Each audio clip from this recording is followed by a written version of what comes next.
செய்வாராக. தலை தாழ்த்தி ஜெபிப்போம். எங்களை நேசிக்கிற எங்கள் அன்பின் தகப்பனே, இந்த வேளைக்காக நாங்கள் நன்றியோடு மை துதிக்கிறோம் அப்பா. ஆண்டவரே, தொடக்கம் முதல் முடிவு வரை உம்முடைய பிரசன்னம், உம்முடைய கிருபை எங்களை தாங்கட்டும் அப்பா. பேசுகிறவர்கள் நீங்கள் அல்ல, பிதாவின் ஆவியானவரே உங்களிலிருந்து பேசுகிறார் என்று சொல்லியிருக்கிறீரப்பா. நீர் பேசும், நாங்கள் கேட்கிறோம். உம்முடைய வார்த்தையினால் என்னை அடியாளை நிரப்பி நீர் பேசுமப்பா. இயேசுவே, அது கேட்கிற ஒவ்வொருவரையும் அது உயிர்ப்பிக்கட்டும். இயேசுவின் இன்ப நாமத்தில் கெஞ்சி மன்றாடுகிறேன் பரம தகப்பனே, ஆமீன். இன்றைக்கு நான் எடுத்துக்கொண்ட தலைப்பு வல்லவரோடு. யார் அந்த வல்லவர்? கர்த்தராகிய இயேசு கிறிஸ்து. இந்த வல்லவரோடு ஒருவர். யார் அந்த ஒருவர் என்றால் யோசுவா. நம்ம ஒவ்வொருத்தரையும் நாம் தியானிப்போம். யோசுவா எப்படி அந்த வல்லவரோடு இணைந்திருந்தார் என்று பார்க்கும்போது, இஸ்ரவேல் ஜனங்கள் யோசுவாவுக்கு ஆள் அனுப்பி சொல்கிறார்கள், கிபியோனில் இருக்கிற மனுஷர் கில்காலில் இருக்கிற பாளையத்துக்கு யோசுவாவுக்கு ஆள் அனுப்புகிறாங்க. எங்களை எதிர்த்து யார் வந்திருக்கிறார்னா, எமோரியரின் ராஜாக்கள், 5 ராஜாக்கள் வந்திருக்காங்க. யாரை வீழ்த்துவதற்கு? கிபியோனின் மனுஷரை வீழ்த்துவதற்கு வந்திருக்காங்க. நீங்கள் எங்களுக்கு உதவி செய்யணும் அப்படின்னு சொல்லும்போது, யோசுவாவும் அவனுடைய சேனையும் என்ன செய்கிறாங்க? பயப்படுறாங்க. அப்போ கர்த்தர் எழுந்தருளி யோசுவாவை நோக்கி பேசுகிறார். அதுதான் யோசுவா 10ஆம் அதிகாரம் 8 முதல் 14 வசனங்கள். எப்படி ஆண்டவர் அந்த மக்களோடு இடைப்பட்டு செயல்பட்டார் என்பதை நாம் பார்க்கும் பொழுது ஆண்டவர் பேசுகிறார் பாருங்க. 8வது வசனம், யோசுவா 10:8. யோசுவாவை நோக்கி, அவர்களுக்கு பயப்படாயாக, உன் கைகளில் அவர்களை ஒப்பு கொடுத்தேன், அவர்களில் ஒருவரும் உனக்கு முன்பாக நிற்பதில்லை. யாரும் அவன் முன்னால் நிற்க முடியாது. அவங்கெல்லாம் அடிபட்டவங்க மாதிரி என்ன செய்வாங்க? ஓடுவாங்க. அப்படி ஓடுவார்கள் என்று அவர் யோசுவாவை ஆண்டவர் பலப்படுத்துகிறார். பயப்படாதே, நான் என்ன செய்கிறேன்? அந்த மக்களை, அந்த எமோரியரை உன் கையில் ஒப்பு கொடுப்பேன்னு சொல்கிறார். 11வது வசனம் பாருங்கள். ஆண்டவர் என்ன செய்கிறாராம்? கற்களை வானத்திலிருந்து அனுப்பி அவங்க பயந்து ஓடுறாங்க. ஏன் பயந்தாங்கன்னு பார்த்தீங்கன்னா, 9வது வசனம், யோசுவா கில்காலிலிருந்து முழுவதும் நடந்து திடீரென்று அவர்கள் மேல் வந்தான். ஏன்னா இவங்க ஆள் சொல்லி அனுப்பின உடனே என்ன செய்கிறான்? நடந்து போய் எங்கே இருக்காங்கன்னு பார்த்து திடீர்னு அவர்கள் மேல் வந்தான். அவங்க என்ன செய்கிறாங்க? இஸ்ரவேலருக்கு பயந்துட்டாங்க. திடீர்னு சேனையாக உள்ளே வந்த உடனே அவங்க பாளையம் இறங்கி இருக்கிற இடத்துக்குள்ளே இந்த சேனை முழுவதும் வந்ததுனால அவங்க என்ன செய்தாங்க? பயந்துட்டாங்க. பயந்த உடனே ஒரு மகா சங்காரம் அங்கே ஏற்பட்டுச்சான். அப்படி வரும்பொழுது என்ன செய்கிறாங்க? ஓடுறாங்க. இஸ்ரவேலுக்கு முன்பாக ஓடி போனார்கள். அப்படி ஓடி போகும்போது கர்த்தர் என்ன செய்கிறார்? கல் மழையை அவர்கள் மேல் அனுப்புகிறார். அதைத்தான் வசனம் சொல்லுகிறது. யோசுவா 10:11, இஸ்ரவேலுக்கு முன்பாக ஓடி போகையில் அசக்கா மட்டும் ஓடுகிற அவர்கள் மேல் கர்த்தர் வானத்திலிருந்து பெரிய கற்களை விழப்பண்ணினார். அவர்கள் செத்தார்கள். இஸ்ரவேல் புத்திரர் பட்டயத்தால் கொண்டவர்களை பார்க்கலும் கல் மழையால் செத்தவர்கள் அதிகமாக இருந்தார்கள். அந்த அளவுக்கு அங்கே சண்டை நடக்கு. யாருக்கு? எமோரியர்களுக்கும் இஸ்ரவேலருக்கும் அங்கே சண்டை நடக்கு. அதில் நிறைய பேர் மடிந்தார்கள். அது மெயினாக அந்த கல் மேலே விழுந்து அவ்வளோ பேரும் வானத்துலேருந்து கல் விழுந்த இடத்துக்காகும். அதில் நிறைய பேர் செத்து போயிட்டாங்க. கொஞ்சம் பேர் பட்டயத்தால் கொல்லப்பட்டார்கள். இன்னும் சண்டை வலுத்து கொண்டு இருக்கும் பொழுது சூரியனையும் சந்திரனையும் யோசுவா பார்த்து கட்டளை கொடுக்குறான் பாருங்க. 12வது வசனம், இஸ்ரவேலின் கண்களுக்கு முன்பாக சூரியனே நீ கிபியோன் மேலும், சந்திரனே நீ ஆயலோன் பள்ளத்தாக்கின் மேலும் தரித்து நில்லுங்கள். 13வது வசனம், ஜனங்கள் தங்கள் சத்துருக்களுக்கு நீதியை சரிக்கட்டும் மட்டும் சூரியன் தரித்தது, சந்திரனும் நின்றது. 14வது வசனம், இப்படி கர்த்தர் ஒரு மனிதனுடைய சொல் கேட்ட அந்நாளையொத்த நாள் அதற்கு முன்னும் இல்லை அதற்கு பின்னும் இல்லை. கர்த்தர் இஸ்ரவேலுக்காக யுத்தம் பண்ணினார். அந்த அளவுக்கு கர்த்தர் என்ன செய்கிறார்? இஸ்ரவேல் ஜனங்களுக்காக போராடுகிறார். ஏன்? யோசுவாவோடு கர்த்தர் இருந்தார். அவர் சொன்னார், மோசையோடு இருந்தது போல். யோசுவா 1:5 பார்த்தீங்கன்னா, நீ உயிரோடு இருக்கும் நாளெல்லாம் ஒருவனும் உனக்கு முன்பாக எதிர்த்து நிற்பதில்லை. நான் மோசையோடு இருந்தது போல உன்னோடு இருப்பேன். நான் உன்னை விட்டு விலகுவதும் இல்லை, உன்னை கைவிடுவதும் இல்லை என்று சொல்லி யோசுவாவுக்கு கர்த்தர் வாக்கு கொடுத்தார். அதை நிறைவேற்றினார்.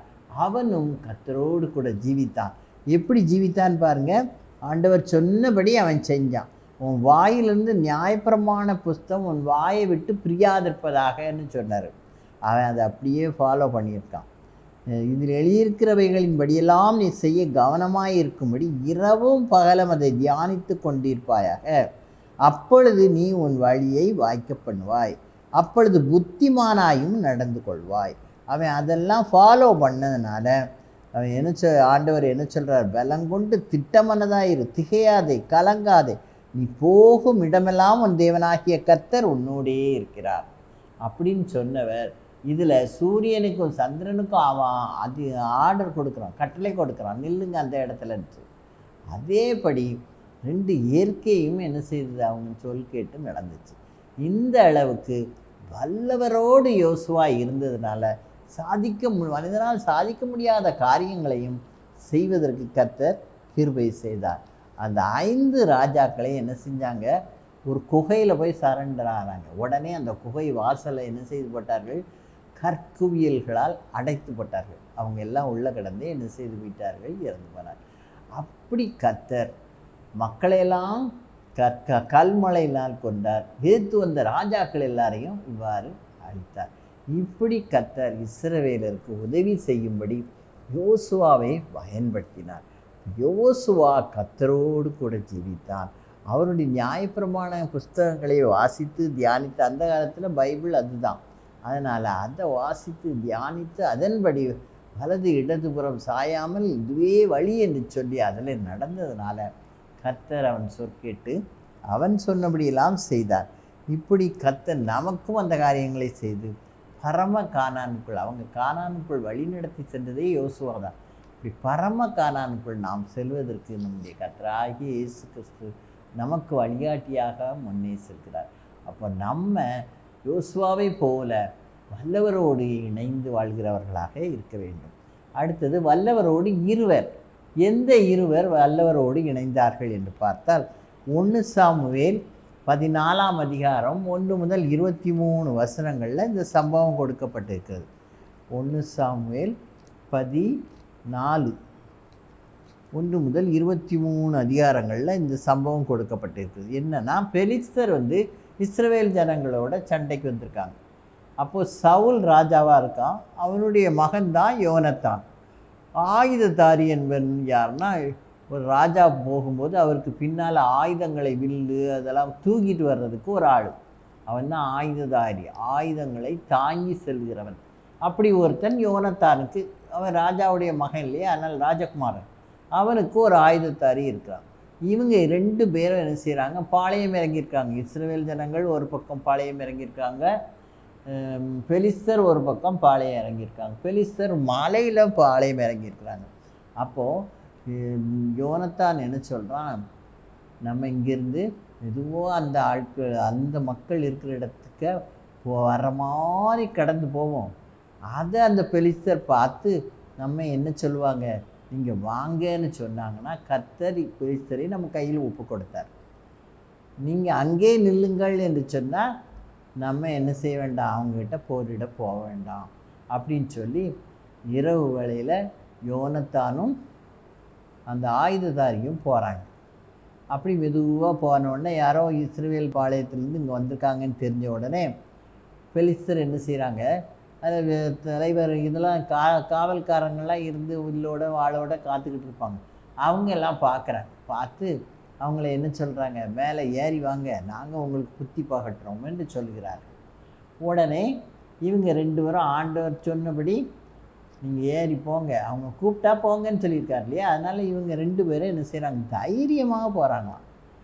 போய் உள்ளே போன உடனே என்ன அப்போ எப்படி ஏறி வாருங்கள் என்ன சொன்னால் தவிழ்ந்து அவ்வளோ ஸ்டிப்பாக இருந்துச்சு போல இருக்குது அந்த மலை.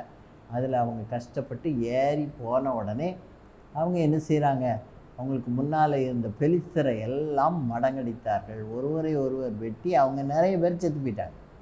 அப்போ பெரிய போராட்டம் நடந்துச்சு. அந்த நேரத்தில் ஒளிஞ்சிருக்கிற இஸ்ரவேலரும் அந்த பெலிஸ்தர் பாளையத்துக்கு போய் பெலிஸ்தரை எல்லாரையும் மடங்கடித்தார்கள். இவர்கள் 2 பேர் தான் முதல்ல போனது. இவங்க 2 பேரும் எந்த தைரியத்தில் போகிறாங்க? அவ்வளோ பெரிய சேனை இருக்குது. அதுக்கு முன்னால் அவங்க 2 பேர் மாத்திரம் போகிறாங்க. ஆண்டவருடைய ஒத்தாசை இருந்தால் எவ்வளோ பெரிய சேனையாக இருந்தாலும் நம்ம எளிதாக என்ன செய்யலாம்? அதைத்தான் தாவீது சொல்கிறார். என்ன சொல்கிறாங்க? எளிதாக மதிலை தாண்டுவேன், சேனைக்குள் பாய்ந்து செல்வேன் என்று தாவீது சொல்கிறாங்க. 22ஆம் சங்கீதத்தில் நம்ம பார்த்தா அந்த வசனம் சொல்லப்பட்டிருக்கு.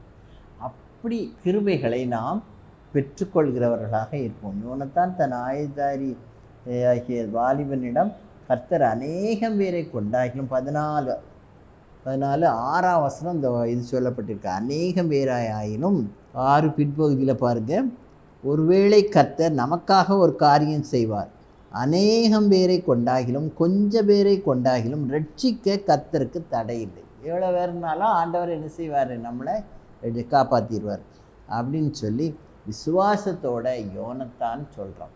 உடனே ஆயுதத்தாரியும் என்ன சொல்கிறான் பாருங்கள், அவனை பார்த்து உம்முடைய இருதயத்தில் இருக்கிறபடியெல்லாம் செய்யும், அப்படியே போம், இதோ உம்முடைய மனதுக்கு ஏற்றபடி நானும் உம்மோடையே கூட வருகிறேன், நீ போகிற வழியில் நானும் வாரேன் அப்படின்னு சொல்லி அந்த ஆயுதத்தாரியும் அவன் கூடவே என்ன செய்கிறான்? போகிறான்.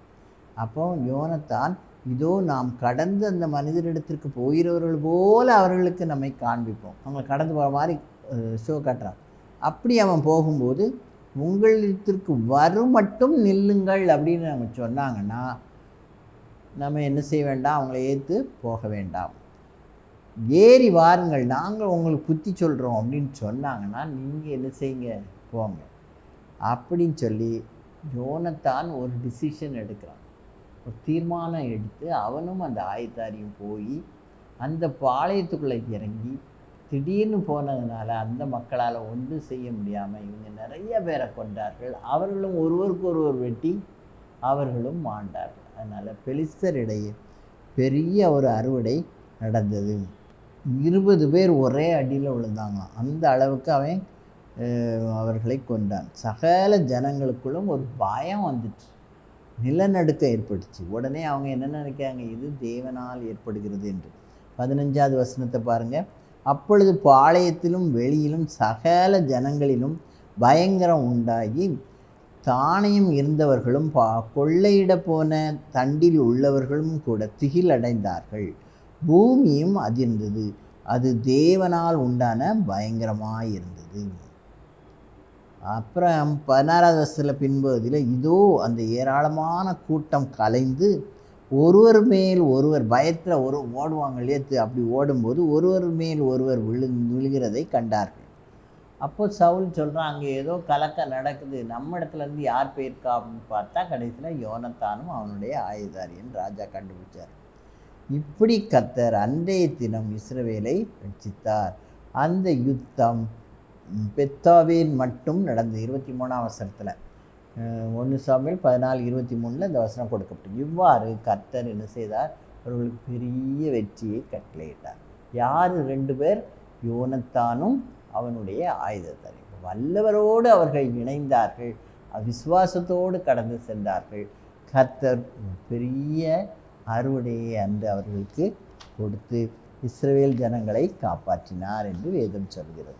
அடுத்தாப்புல வல்லவரோடு மூவர்.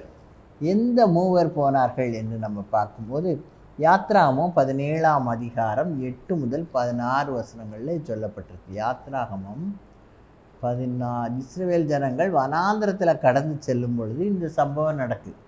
அங்கே யார் வரணும்னா அமலேக்கர் ரெமி தீவிலிருந்து ரெவி தீமில் இஸ்ரவேலரோட என்ன செய்கிறாங்க? சண்டைக்கு வராங்க. அப்படி அவங்க வரும்பொழுது மோசே என்ன சொல்கிறான்? யோசுவாவை பார்த்து யாரெல்லாம் போரிடுவாங்களோ அவங்களெல்லாம் சேர்த்து கொண்டு அவங்கள ஏற்று நீ போரிடு, நான் உனக்கு முன்பாகவே போய் என்ன செய்கிறேன்? என் கையில் இருக்கிற இந்த கோலை நான் எப்படி அந்த மலையை தண்ணீரெல்லாம் அடித்தேனோ அந்த கோலை என் கையிலே பிடித்து கொண்டு நிற்பேன்னு சொல்கிறான். அதேபடி யோசுவா என்ன செய்கிறான், நிறைய மக்கள் போர் செய்யக்கூடிய மக்களை தேர்ந்தெடுத்து கொண்டு அவர்களை கூட்டிக் கொண்டு அந்த அமலேக்கியர் இருக்கிற ரெவி தீவுக்கு கூட்டிகிட்டு போகிறான். அவன் அங்கே போய் அந்த மலை உச்சியில் போகும்போது மோசேயும் ஆரோனும் ஊர் 3 பேர் இல்லையா, வல்லவரோடு 3 பேர். யாரெல்லாம்? மோசே, ஆரோன், ஊர் இந்த 3 பேரும் அந்த மலை உச்சியில் போய் இருந்து சண்டை நடக்கிற இடத்த பார்த்துக்கிட்டு இருக்காங்க. அப்போது இவன் என்ன செய்கிறான், தன் கையில் இருக்கிற கோலை உயர்த்தி கையை உயர்த்தி என்ன செய்கிறான், அதை பார்த்து கொண்டிருக்கிறான்.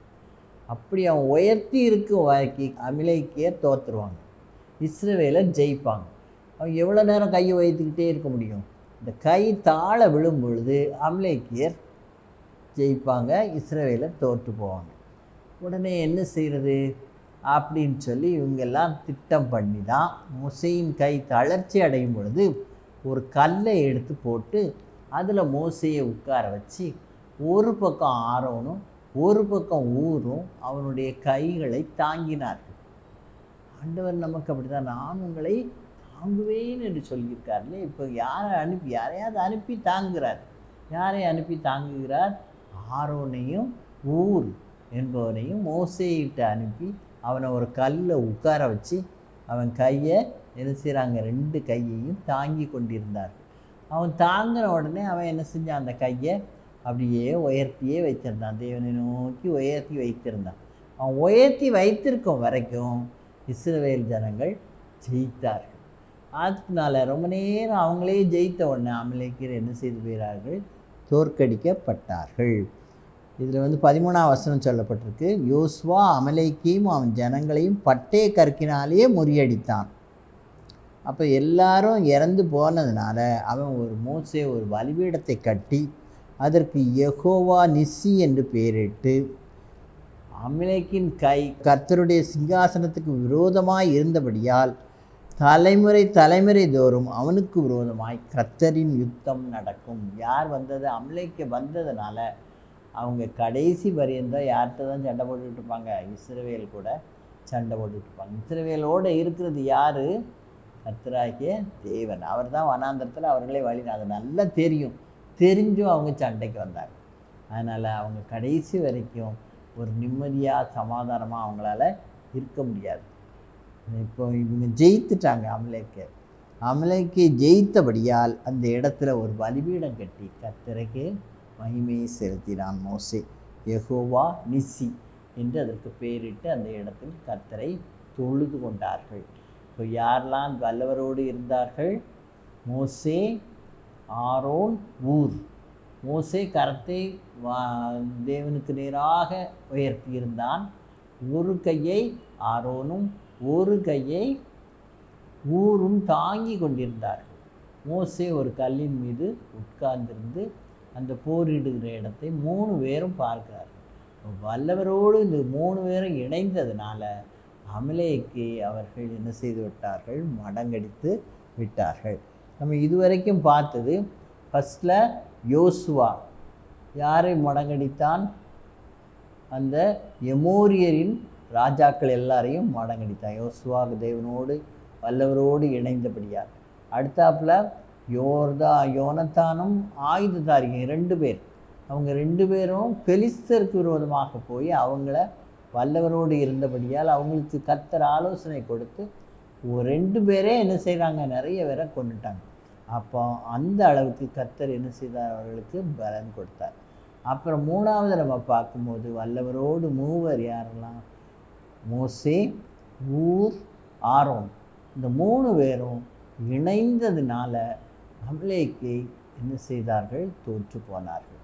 அப்போ கர்த்தரோடு வல்லவரோடு இணைகிறவர்கள் 1 அல்ல, 2 பேர் அல்ல, 3 பேர். என் நாமத்தினால் 2, 3 பேர் ஒரு இடத்தில் கூடி என்னை நோக்கி கூப்பிடும் பொழுது நான் அவர்களுக்கு சகாயம் பண்ணுவேன். தனித்திருந்து கர்த்தரை நோக்கி கூப்பிடும் பொழுதும் கர்த்தர் சகாயம் பண்ணுவார். எங்கே 2 பேர் என் நாமத்தினால் கூடியிருக்கிறார்களோ ஒருமனப்பட்டு ஒரு செயலை செய்யும் பொழுது கர்த்தர் அங்கே இறங்கி நமக்கு சகாயம் பண்ணுவார் என்பதை நம்ம பார்த்தோம். 4வது யார்? 4 பேர், வல்லவரோடு 4 பேர். அது யாருன்னு பார்த்தீங்கன்னா, மார்க்கு எழுதின சுவிசேஷம் 2ஆம் அதிகாரம் 1 முதல் 12. கப்பர்நகூமில் பார்த்தோம்னா இயேசுவானவர் ஒரு வீட்டுக்கு போகிறார். அந்த வீட்டுக்கு முன்னால் அவர் வீட்டுக்குள்ளே வந்திருக்காருன்னு தெரிஞ்ச உடனே அந்த வீட்டு வாசலில் கூட நிற்க முடியாத அளவுக்கு கூட்டம் வந்துடுச்சு. அவர் ஏன்னா அந்த அளவுக்கு அவருடைய செய்திகளும் அவருடைய அற்புதங்களும் அடையாளங்களையும் மக்கள் பார்த்து அவர் பின்னால் வராங்க. அப்படி ஒரு பெரிய கூட்டம் வந்துச்சு. அப்போது அந்த ஊரில் ஒரு திமிர்வாதக்காரன் இருக்கிறார். திமிர்வாதக்காரனுக்கு சுகமாகணும் என்று 4 பேர் விரும்பினார்கள். அந்த 4 பேரும் நண்பர்கள். அவர்கள் 4 பேர் என்ன செய்கிறாங்க, அந்த ஆளை என்ன செய்கிறாங்க, அவருடைய படுக்கையிலேயே இருந்து தூக்கிட்டு வராங்க. வாசல் வழியாக போகலான்னு பார்த்தா போக முடியல.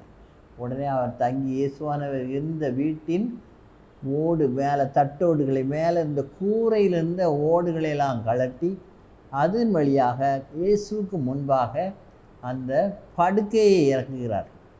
அப்போ ஆண்டவரே ஆச்சரியப்பட்டு அந்த 4 பேரையும் பார்க்குறார்.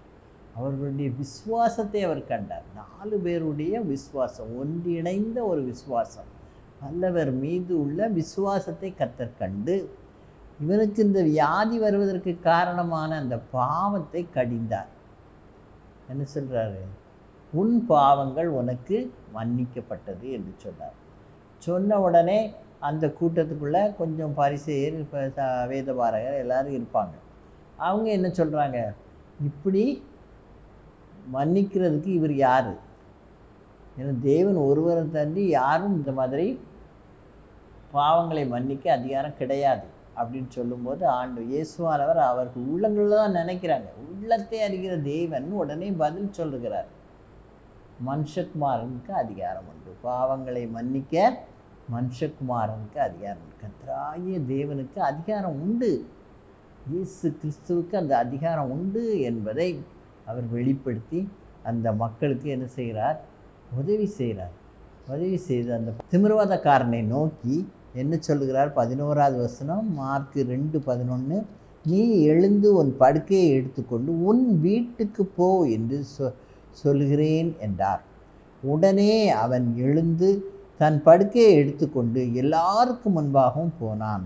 அப்பொழுது எல்லாரும் ஆச்சரியப்பட்டு நாம் ஒரு காலம் இப்படி கண்டதில்லை என்று சொல்லி தேவனை மகிமைப்படுத்தினார்கள். அப்போ எல்லாரும் கர்த்தரை என்ன செய்கிறார்கள்?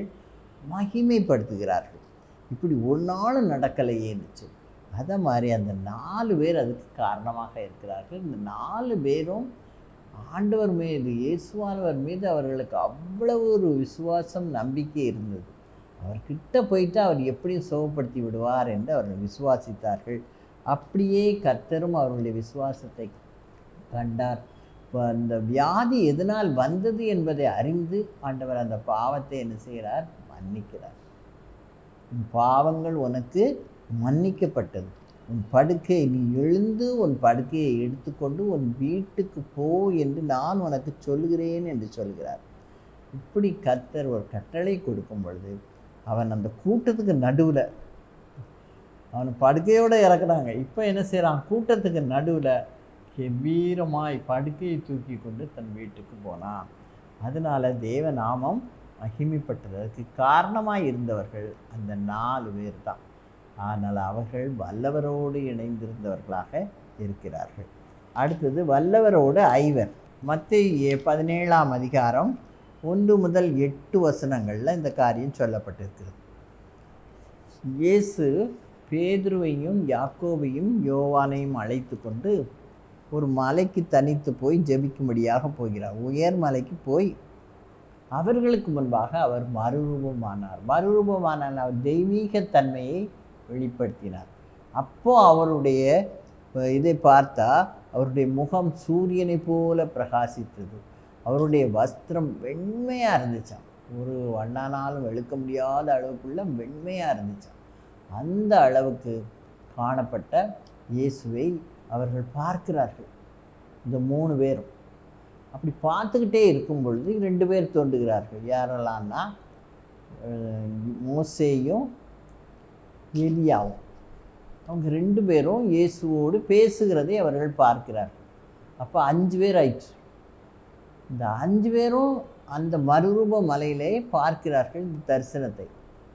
அப்படி அவர்கள் இருக்கும் பொழுது பேதுரு என்ன சொல்கிறான், இந்த இடத்துலையே நம்ம இருந்துக்கிறோம், உமக்கு ஒரு கூடாரம், இவங்க 2 பேருக்கும் ஒரு கூடாரமாக 3 கூடாரம் போட்டு நம்ம இந்த இடத்துலையே இருப்போம்னு சொல்லி அவன் பயத்தில் அப்படி சொல்கிறான். அப்புறம் கொஞ்ச நேரத்தில் சத்தம் வானத்திலிருந்து வருகிறது. என்ன சொல்லுகிறது அந்த சத்தம்? இவர் என்னுடைய நேசகுமாரன். 5வது வசனம் 17:5. இவர் என்னுடைய நேசகுமாரன், இவரின் பிரியமாயிருக்கிறேன், இவருக்கு செவி கொடுங்கள் என்று அந்த மேகத்திலிருந்து ஒரு சத்தம் உண்டாயிற்று. சீஷர்கள் அதை கேட்டு முகங்குப்புற விழுந்து மிகவும் பயந்தார்கள். இது என்னது அப்படின்னு சொல்லி அவங்க ரொம்ப பயந்துட்டாங்க. அப்படி அவங்க பயப்படும்போது இயேசுவானவர் அவங்க பக்கத்தில் குப்புற கிடக்காங்க. இயேசுவானவர் பக்கத்தில் அவர்களை தொட்டு பயப்படாதிருங்கள், எழுந்திருங்கள் சொல்கிறார். சொன்ன உடனே அவங்க கண்ணை திறந்து பார்த்தா ஒருத்தரும் இல்லை, இயேசுவானவர் மட்டும்தான் இருக்கார். அந்த மறுரூப காட்சியை இவங்க 3 பேரும் எலியாவும் மோசேயும் பார்த்தனர். இயேசுவானவர் எப்படிப்பட்டு இருந்தார்? மறுரூபம், அவர் தெய்வீக தன்மையை அவர்களுக்கு வெளிப்படுத்தினார். அதுதான் மறுரூப மலை. நம்மவும் ஆண்டவருடைய வருகையின் போது இமைப்பொழுது மறுரூபமாக்கப்படுவோம். அந்த ஒரு தன்மையை கர்த்தர் நமக்கு கொடுப்பார். ஆக நாம் இந்த 5 பேரோடு நாமும் இணைகிறவர்களாக இருக்க வேண்டும். இன்றைக்கு நாம் வல்லவரோடு ஒருவர் என்று பார்த்தது யோசுவா தேவனோடு இணைந்ததினால் அவன் என்ன செய்தான்? எமோரியரை வெற்றி பெற கர்த்தர் கிருபை செய்தார். வானத்திலிருந்து கற்களை அனுப்பி அவரை காப்பாற்றினார். அடுத்தாப்புல 2 என்று சொல்லும்போது யோனத்தானும் அவனுடைய ஆயுதத்தாரியும் பெலிஸ்தரை முறியடித்தார்கள். 3வது யாரை பார்த்தீங்கன்னா 3 பேர் யாரெல்லான்னு சொன்னால், அவங்க இஸ்ரவேல் ஜனங்கள் வனாந்திரத்தில் கடந்து செல்லும் பொழுது அவர்களை எதிர்த்து வந்த அமலேக்கியரை அவங்க என்ன செய்கிறாங்க? எதிர்க்கிறாங்க.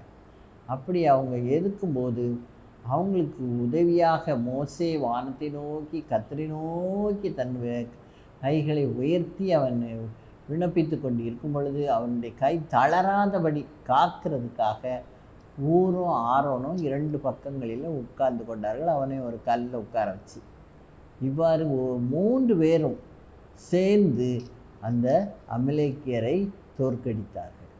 அதுக்கப்புறம் தெய்வ வல்லமையை பெற்று அவர்கள் தோற்கடிக்கப்பட்டார்கள். அப்புறம் 4 என்று சொல்லும் பொழுது இயேசுவானவர் அந்த 4 பார்த்து அவர்களுடைய விசுவாசத்தை கண்டு அவர் என்ன செய்கிறார்? ஆச்சரியப்பட்டு அவர் என்ன சொல்கிறார்? உன் பாவங்கள் உனக்கு மன்னிக்கப்பட்டது, உன் படுக்கையை நீ எழுந்து உன் படுக்கையை எடுத்துக்கொண்டு உன் வீட்டுக்கு போ என்று உனக்கு சொல்கிறேன் என்று சொல்லி அந்த திமிர்வாதக்காரனை எழும்பி நடக்க கர்த்தர் கிருபை தந்தார். அதை பார்த்த யாவரும் ஆச்சரியப்பட்டு தேவ மகிமையை கண்டோம் என்று அவர்கள் சொல்கிறார்கள்.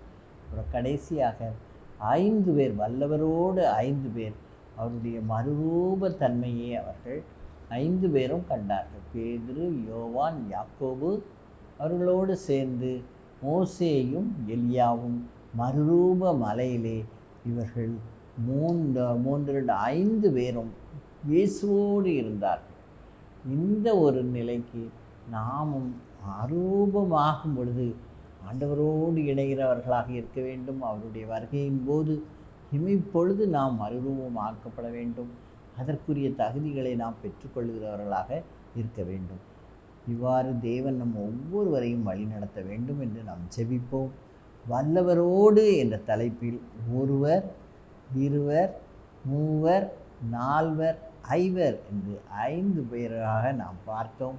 தேவன் தாமே இந்த வார்த்தைகள் ஒவ்வொன்றையும் நமக்கு ஆசீர்வதித்து கொடுப்பாராக. தலை தாழ்த்தி ஜெபிப்போம். எங்களை நேசிக்கிற எங்கள் அன்பின் தகப்பனே, இந்த வேளைக்காக நாங்கள் நன்றி செலுத்துகிறோம். ஆண்டவரே, வல்லவரோடு நாங்கள் இணைந்து கர்த்தாவே எங்களுடைய செயல்களை செய்யும் பொழுது ஒருவராக அல்ல, 2 அல்ல, 3 அல்ல, 4 இல்லை, 5 பேராகவும் கூட கர்த்தாவே இணைந்து செயல்படும் பொழுது நீர் எங்களை இறுதியிலே நாங்கள் மறுரூபமாக்கப்படக்கூடிய தன்மைக்கு எங்களை நீர் கொண்டு போகிறீரப்பா. அதற்காக மக்கள் நன்றி செலுத்துகிறோம். தொடர்ந்து யாவரையும் நீர் காத்து கொள்ளும். இந்த செய்தியை கேட்ட ஒவ்வொருவரும் தங்களை பரிசுத்தப்படுத்தி கொண்டு ஆயத்தமாகத்தக்கதான கிருபையை கொடுத்திருளும் சுவாமி. விழித்திருங்கள், காத்திருங்கள், தரித்திருங்கள் என்று சொன்னதை உணர்ந்து செயல்பட தேவரீர் கிருபை செய்யும். நீர்தாமே இந்த கிராஸ் டிவிக்காக எடுக்கிற ஒவ்வொரு முயற்சிகளையும் ஆசீர்வதித்து வழி நடத்தும். தொடர்ந்து காத்து கொள்ளும், வழி நடத்தும். இயேசுவின் இன்ப நாமத்தில் கெஞ்சி மன்றாடுகிறேன் பரம தகப்பனே, ஆமீன். இதுவரைக்கும் வல்லவரோடு என்ற தலைப்பில் தியானித்தோம். தேவன் தாமே இந்த வார்த்தைகள் ஒவ்வொன்றையும் நமக்கு ஆசீர்வதித்து கொடுப்பாராக. God bless you all.